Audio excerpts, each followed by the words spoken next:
Olá, pessoal! O nosso grupo ficou responsável por apresentar as principais doenças do trigo e o grupo é composto por mim, Samanda, Maiara Tenório e Maria Graziella. O trabalho apresentado da disciplina de Fitotecnia 2, que tem como professor o Eliseu.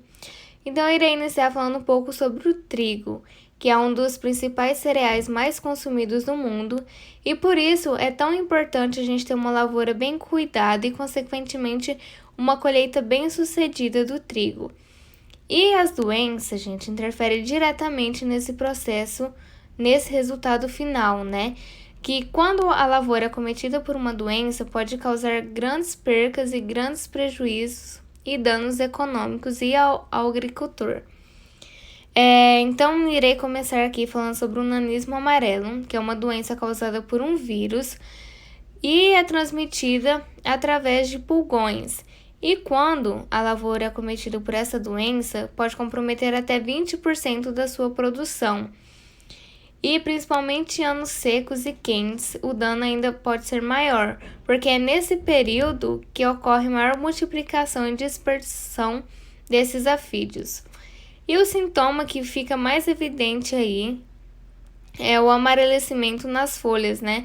Que começa logo no ápice e vai até a base. Nessa imagem aqui dá para observar bem o sintoma, ó, a folha bem amarelada, começando logo no início aqui, indo até o final, até a base. E nisso aqui o vírus está degenerando as células do floema, e o resultado final é a redução do crescimento das raízes e quando está em estado mais avançado, também reduz as espigas.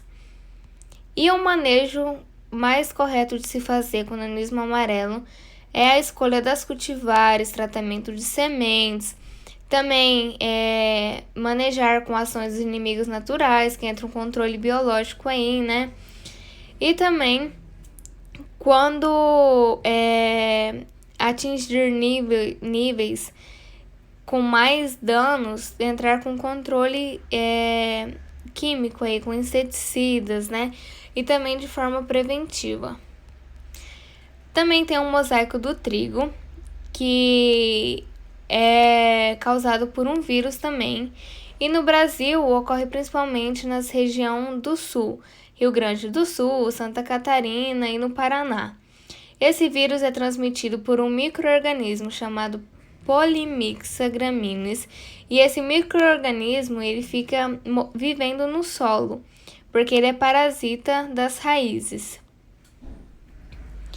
E quando ocorre o dano, costuma restringir apenas ali o local de produção. Mas quando está sobre condições de alta umidade, pode ir para grandes áreas e comprometer ainda mais áreas maiores. Aqui nessa imagem dá para observar bem os sintomas causados, que são estrias amarelas no decorrer do limbo foliar, que fica paralelo às nervuras e, consequentemente, resulta na redução do desenvolvimento e no afinhamento excessivo aí da planta. O manejo correto de fazer o controle preventivo com cultivares resistentes, a rotação de cultura também é de suma importância. E também o aumento de doses de fertilizantes, principalmente o nitrogênio, que ajuda a remover os hospedeiros invasores aonde o fungo fica alojado, onde ele pode sobreviver. E fazer o tratamento das sementes também, causa grandes benefícios.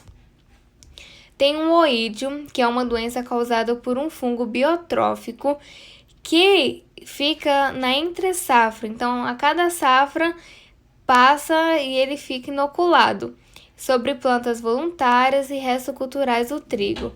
Ele é disseminado pelo vento e quando a lavoura é acometida por essa doença, causa uma redução no rendimento de grãos entre 32% e 79%. O oídio também é uma das primeiras doenças foliares que aparece na cada safra, então ele atinge a cultura logo no início do ciclo. Nessa imagem também vamos observar aqui o sintoma causado, né? Que a planta fica coberta por micélio e conídeos dos fungos, fica com uma coloração branca quando jovem e a partir do momento que vai envelhecendo vai ficando cinza. E O sintoma é causado principalmente na superfície das folhas. E também, quando está muito severo, pode ocorrer das folhas ficarem amareladas, os tecidos infectados ficarem muito amarelados. O manejo do oídio. O manejo do oídio é por métodos de cultivares resistentes geneticamente, aplicação de fungicidas no tratamento de semente ou nas folhas, também entrar com controle químico aí nas cultivares que são mais suscetíveis. E o controle químico fica mais econômico do que o próprio tratamento de sementes. E a aplicação sempre é nos órgãos aéreos. Também a rotação de cultura não é tão efetiva no manejo do oídio, porque esse patógeno ele se encontra presente a todo e qualquer período do ano. Então, não é tão viável. A ferrugem da folha, que é uma doença de ocorrência mundial, né, gente? Ela é causada por um fungo também. E esse fungo, além de ser um patógeno biotrófico, ele é altamente especializado e tem diferentes raças virulentas que ficam aí nos hospedeiros. Ele ataca todos os órgãos verdes da plântula e da planta adulta. Então, quando ocorre essa doença, a perca é muito grande na cultura. E depende muito também do estágio que a planta se encontra, que conforme for aumentando, né, o estágio da planta, e se a doença permanecer na planta, aumenta o grau de severidade. Também dá para observar aí os sintomas que surgem nas primeiras folhas e vai até a maturação da planta, que surgem esses pequenos pontinhos amarelados aí, que fica na face superior das folhas e vai até as bainhas. Então, fica esses pontinhos e a ferrugem da folha ocorre muito rapidamente, principalmente quando está em temperaturas entre 10 e 30 graus. A disseminação dessa doença é pelas correntes de ar e ela vai em longas distâncias. E quando ocorre essa doença, os danos pode ser maior que 60%. Então, é de suma importância efetuar logo o controle, né? Fazer o manejo dessa doença com cultivares resistentes geneticamente, que é o principal e mais eficiente forma de controle. Eliminar as plantas voluntárias, que pode formar uma ponte verde aí, que pode servir de inóculo, né, nas lavouras. Fazer um controle químico de medida emergencial, de preventivo, que aumenta a efetividade do controle nessa doença. E também algumas raças dessas doenças, ela apresenta sensibilidade aos triazóis. Então, recomenda-se utilizar os fungicidas com ação de métodos distintos, sendo que o controle mais efetivo é garantido pelas estrobilurinas. Tem a mancha amarela, que é uma doença do trigo também muito importante, porque ela causa grande redução da área verde foliar e também reduz muito o rendimento dos grãos. É causada por um fungo necrotrófico e ele sobrevive e se desenvolve em restos culturais. É uma das doenças mais severas da cultura, porque ela fica na fase toda também da cultura e é uma doença que ataca as folhas mais velhas após a emissão da folha bandeira.